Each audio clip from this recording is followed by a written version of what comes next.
So definitely your last one. Yep, last death stick. Oh, toxic air, how you have served me well. I remember you saying that the first time. I didn't mean it the first time. I remember my first one, when the fire alarm went off back in college. And you used it as an escape route. I remember you just standing there while I casually strolled out of the open gates. Why would someone leave a gate open in the first place? It's just screaming, "Enter me and be free!" Don't look at me like that, you followed me. You just walked out and nothing mattered. You still followed me. Name another happy day, go on. I'm feeling nostalgic. There was, I guess, the time we found this place. Yes, our bitch about place. Yeah. Oh, what about when I finally got my job in the office? Yeah, fun for you, but Molly broke up with me. How was that a happy day? Well, I guess. It's shit. It's shit. How's things in the big city now? I hardly see you anymore. It's going alright. Made any better friends yet? So, yeah, I mean, it's always paying me to help along with questions. All the time. Wow, you sound so busy. Yeah, I take on a lot of work, but it's alright. Taking a lot off other people. Theo, enough with the people pleasing. I thought we got over this. I don't see the problem with it. You're going to exhaust yourself. All people will do is ask you for help and just take you for granted. I know you're right. Look, I know how you feel. I did it all the time with Molly. And James. And granted, every relationship I've been in, but I just don't know what's wrong with me, okay? You're not the problem, Elsie. I'll tell you if you were. No, you wouldn't. You're too nice, too hardworking, just too good. I can be honest. What about when you first met Molly? I said she was a bad egg. How is if you're happy, I'm happy a warning? No. I said if I'm being honest, I don't think she's great, but if you like her, go for it. You seemed happy and I didn't want to ruin it. Drop it, Theo. And at the time, work was emailing me all the time about deadlines that weren't technically even mine. Theo? I didn't want to ruin your chance of maybe being happy because I had the wrong opinion. But it still burned to the ground and I could have stopped that maybe. Oh, but you are your own woman. Sorry. I'm sorry. Look, this was our last day and then I go back to the city. This time I put my foot down. Nope, laughing hurts. Theo, breathe. It's okay. I'm here, buddy. It's alright. Hey, remember the sunset the first time we were here?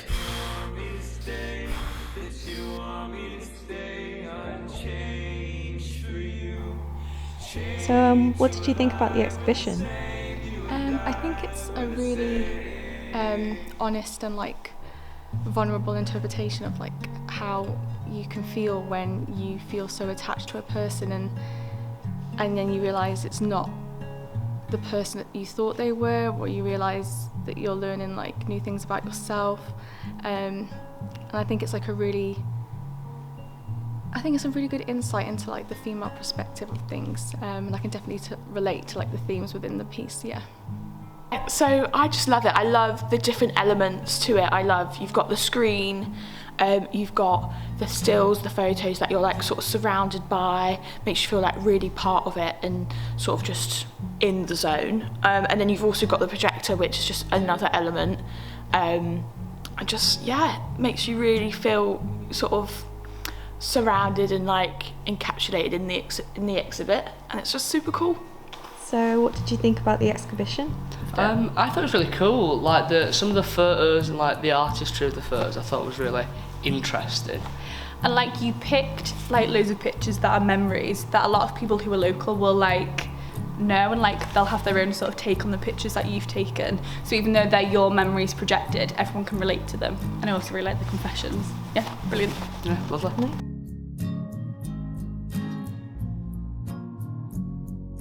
And then he came in and it felt like everything that's happened between us didn't matter. We had each other the whole night and I didn't want it to end. I think this time it will be different. What's with the silence? No, sorry. I didn't mean to. I was thinking. About what? You two together again. I am happy for you, of course. Maybe it's not the best choice. Look, I'm just so happy we've been able to work through it again. We always end up together and, well, you've heard it all before. Every time I come back, there's something new with you. At least this time it's something good. If you're happy, I'm happy, I guess. So, what do you think about this exhibition? I loved it. I loved how immersive it was. I loved the personal touch that was given to it, with photos of you, with your voice playing. And I loved the audio mixed with the cinematography. I felt like I was really immersed in the story. I like it. I think it's a good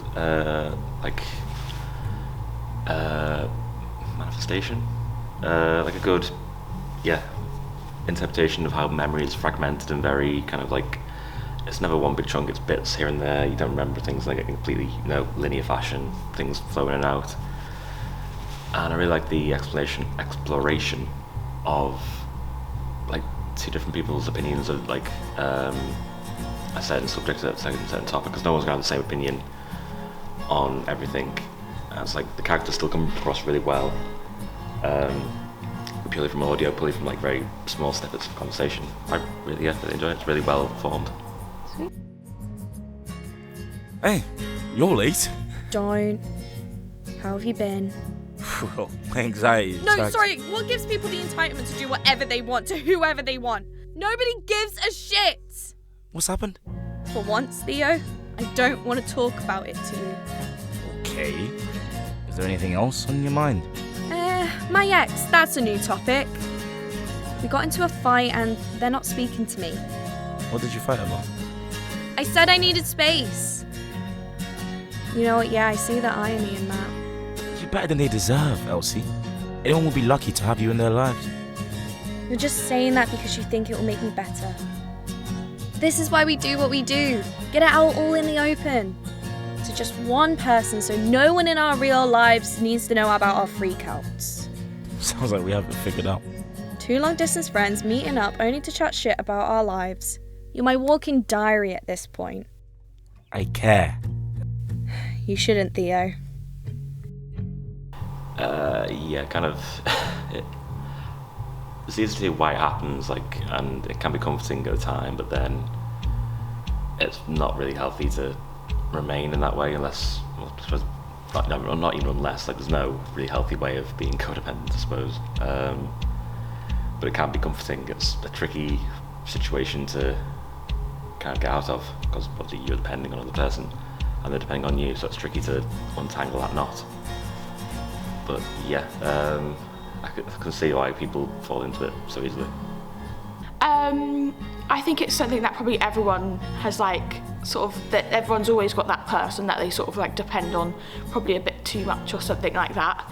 And I think it's lovely, if it works and stuff like that, but it is healthy to kind of branch out and, surround yourself with as many loving people as possible rather than just that one, because I think often it can become quite a toxic thing.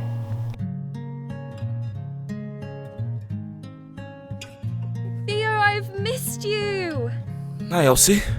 So much has happened, so much shit, but such great shit. How about you? I'm fine. Just fine. You're always good. Well, until the panic attacks. Well, that didn't. Can we talk, please? Me and you talk? That never happens. Elsie, you're such an incredible woman. Batshit crazy, but amazing. I count the days till I next see you. Write little notes so I don't forget what to say. I doubt you do the same. Theo? I don't want to just talk anymore. I know so much, yet so little about you. How can two people laugh for hours and vent about such personal things yet still know nothing about one another? Because that's what works for us. Not for me. Not anymore. You said I needed to stand up for myself more. So let me start by standing up for us. I think we could be something real, Elsie. We started so toxic. This is so toxic. How? All we do is trauma dump. Only ever means you can vent about some prick that just uses you, and no matter what I say, you go running back to them. It hurts me as well. Did you ever consider that? Theo, you are the one stable thing I have. You literally just use me to vent about your own shit. You don't care about me. Of course I do. How could I not? You are the sweetest. Just say stuff. What do you want me to say? What haven't I told you already that you desperately want to know? I guess a little more about you. I want to know you, Elsie. Not all the drama you complain about. Oh, I get it, right. Well, my mum dropped me off at my brother's when I was 6 and never came back for me. My dad never came to get me either because in the words of my mum, he was a lazy fuckboy. I was bullied for my weight, dirty clothes, shyness in every school year, which you knew because you just stood there on the side and did nothing like everyone else. Then eventually I learned no one gives a fuck.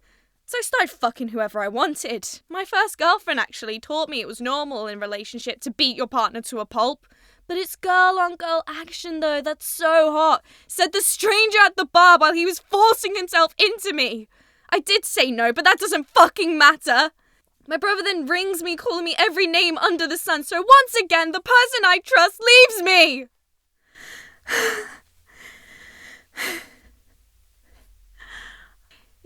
I'm sorry. Is that too much for you?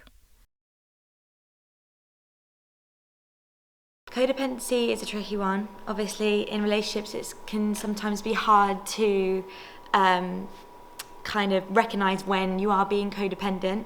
And obviously, it's broken up a lot of people that maybe should have been together. And it's a topic that's not really spoken about. So yeah, it's a difficult one. I think codependence is something that a lot of people probably are guilty of without knowing it. So maybe this can sort of, I don't know, inspire people to recognise that in themselves maybe. And it's good to have the confessions because then when thinking about these sort of factors when you're looking at the photos, then you can write down things that link to codependency and what you actually think. And it might surprise you how you actually feel about it. Thank you. Have you got anything else or? You're brilliant. It's brilliant. And in a part of life that you can't escape, I think from when we're born, when we're children, we're raised to be codependent on people, and it can be quite hard to cut that ties with other people when you become an adult, because you look for that intense relationship again where you're always going to feel safe and your inner child's protected, and it's a hard thing to learn and grow out of, to become fully independent, because I think you have to be independent before you can be in a relationship.